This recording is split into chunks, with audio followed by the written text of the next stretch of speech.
मेरा क्या सिचुएशन है, 5 घंटे बाद पता चलता है कि उसकी पढ़ाई करनी है, कहीं और भी जाना है, ये सब याद ही नहीं रहता है। तो टीचर के लिए ये भी बहुत अच्छी बात है, वो खो जाते हैं अपने सब्जेक्ट में, यूँ कहें कि वो अपनी हड्डियाँ निचोड़ के दे देते हैं सब्जेक्ट। और मैं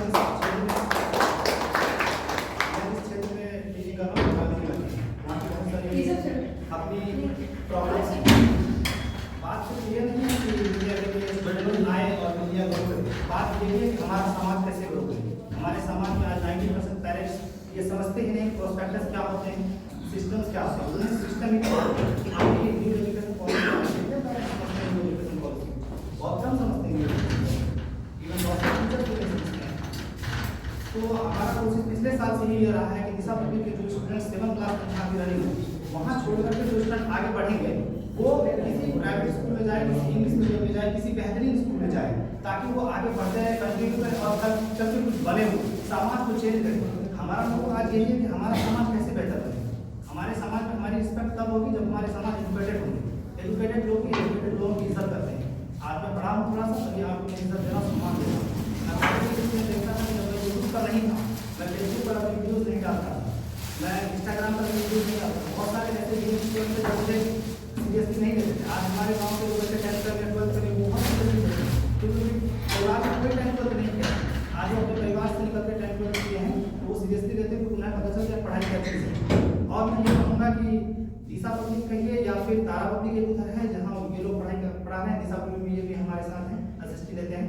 और मीडिया के लिए ये सब एक चिंगारी है, ये सब एक उम्मीद है समाज के लिए, जो समाज में कोई एजुकेशन पर बात नहीं करना चाहते हैं, कोई चर्चा नहीं करना चाहते। जब मैं फेसबुक पे बात करता हूँ कि स्टूडेंट को कैसे अपने टीचर का सम्मान करना चाहिए और पढ़ना चाहिए, कितना फोकस करना चाहिए किताब पर, तो कोई सीरियसली नहीं लेते हैं। जब अपने बच्चों को स्कूल बदलने की टाइम आती है, आज भी जब 10th जो स्टूडेंट कर रहे हैं, जैसे 11th एडमिशन लेना है, जब उनके पेरेंट्स बात करते हैं मुझसे, उनकी तो प्रॉब्लम वही है कि हमारा बच्चा का माहौल खराब ना हो जाए, पूर्णिया में आज माहौल ठीक नहीं है, आज लड़कियां सेफ नहीं है, आज लड़कियां कोचिंग नहीं कर सकती अपने से जाके, बहुत सारे प्रॉब्लम्स हैं। तो उनके पेरेंट्स के सामने वही प्रॉब्लम्स है जिनका मैं बात कर रहा हूँ, आप भी बात करते होंगे, लेकिन उस वक्त उस फेसबुक वीडियोज़ को वो लाइक नहीं कर पाते हैं, क्योंकि वो समझ ही नहीं रहे। जब खुद पे आती है बात है तब समझते हैं। तो सिर्फ बात ये नहीं है कि स्कूल को बेहतर करना, बात ये है हमारे समाज को बेहतर करना है। इसलिए मैं मीडिया को बहुत धन्यवाद दूंगा कि कम से कम यहाँ पे एक ब्रांच है मीडिया, ये सबसे बड़ी बात है मीडिया। आप भी टीचिंग फील्ड में, मैं भी टीचिंग फील्ड में, मुझसे तो पूछा जाता है किसी स्कूल में बच्चों बैठ कर हो जाते हैं फॉर्म कॉल्स, सबके पेरेंट्स को फॉर्म करवाते हैं, कई बच्चे के दादा दादी के फॉर्म कॉल्स तक आ जाते हैं जो ज़्यादा कर सकते हैं। तो मैं उनसे पहले ये कहता हूँ पूर्णिया इज बेस्ट ऑप्शन, आप शहर में उतरिए, आप शहर उतरिए ताकि आपको वहाँ पर अच्छी फैसिलिटीज मिल सके, अच्छी फैकल्टी मिल सके, कोचिंग के लिए भी और स्कूल के लिए भी, लेकिन वो खुद भी अफोर्ड नहीं कर पाते। फिर बात आती है उसे अफोर्डेबल प्राइस में कहाँ ले जाया जाए, जहाँ पर हमारी भी बॉन्डिंग अच्छी हो, जहाँ पर ये भी फोन करके बोल सकें, कॉल करके बोल सकें कि सर इंग्लिश में आज इस सब्जेक्ट में होमवर्क नहीं मिला, थोड़ा सा इस पर भी देखिए। क्योंकि पेरेंट्स जब मुझसे पूछते हैं तो उनकी पूरी उम्मीद होता है कि 100% सौंप देना बच्चों को, 100% सौंप देना मतलब उसकी ज़िंदगी है। जब पेरेंट्स कॉल करते हैं, जब माँ कॉल करती है और ये बोलती है कि हमारे सिर्फ 2 बच्चे हैं, एक बच्चे को मीडिया में एडमिशन करा दिए, एक बच्चे कहीं और पढ़ रहे हैं, और बच्चे कोई प्रॉब्लम से मतलब हेल्थ इशू है बच्चे को ऐसा जगह डालना है जहाँ पर कि हेल्थ इशू पर थोड़ा ध्यान रखा जाए, कोई केयर करने वाले टीचर भी हो, और हम दूर नहीं डाल सकते हैं। और डायरेक्ट कंप्लेन आने के बाद उनके पिताजी उनको हटा देंगे स्कूल से, पिताजी उस तरह के सोचते हैं। और मेरा वही उम्मीद है, क्या किया जाए, और वो एफोर्डेबल प्राइस में चाहते हैं, प्राइस भी उतना उसके पास नहीं, पैसे भी नहीं उनके पास उतना,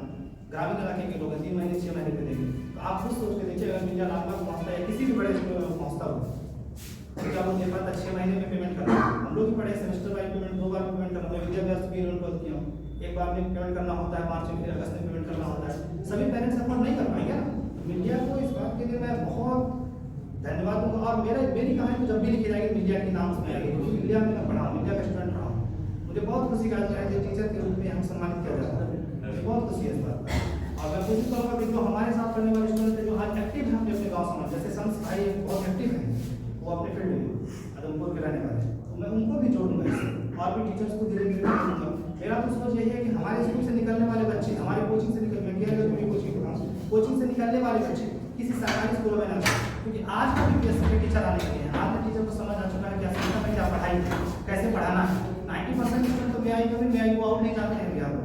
ये मैं बुराई नहीं कर रहा हूँ, सही बात, मैं बुराई नहीं कर रहा हूँ, ये सच्चाई है। मैं चाहता हूँ कि आप अगर एफर्ट कर सकते हो, मीडिया तक कम से कम पहुँचो, उससे तो बेहतर स्कूल मीडिया है ना, क्योंकि हमारे पास तो ऐसे बच्चे ही नहीं है, ऐसे पेरेंट्स हैं जो बड़े स्कूलों को अफोर्ड कर सकें। और कई पेरेंट्स हैं जिनके बच्चे छोटे हैं, एफर्ट कर भी पाएंगे तो वो हॉस्टल में नहीं रख सकते। इन सभी चीज़ों को देखते हुए सिर्फ मीडिया को ही आगे नहीं, हम अपने समाज को आगे बढ़ा रहे हैं और उस दिशा में मीडिया बहुत बड़ा काम कर रहा है। दिशा पब्लिक कर रहा है, तारा पब्लिक, जो भी स्कूल कोचिंग है वो बहुत बड़ी काम कर रहा है। इसलिए मेरा सोच ये भी है आने वाले वक्त में खमकिया नगर तक में एक बेहतरीन सुविधाएं इंग्लिश मीडियम स्कूल के लिए और कोचिंग के लिए देंगे बच्चों को, जिनको बाहर ना निकलना, क्योंकि आज भी पेरेंट्स बोलते हैं मेरी बेटी दुनिया में रहकर नहीं पढ़ सकती, रिलेटिव्स हैं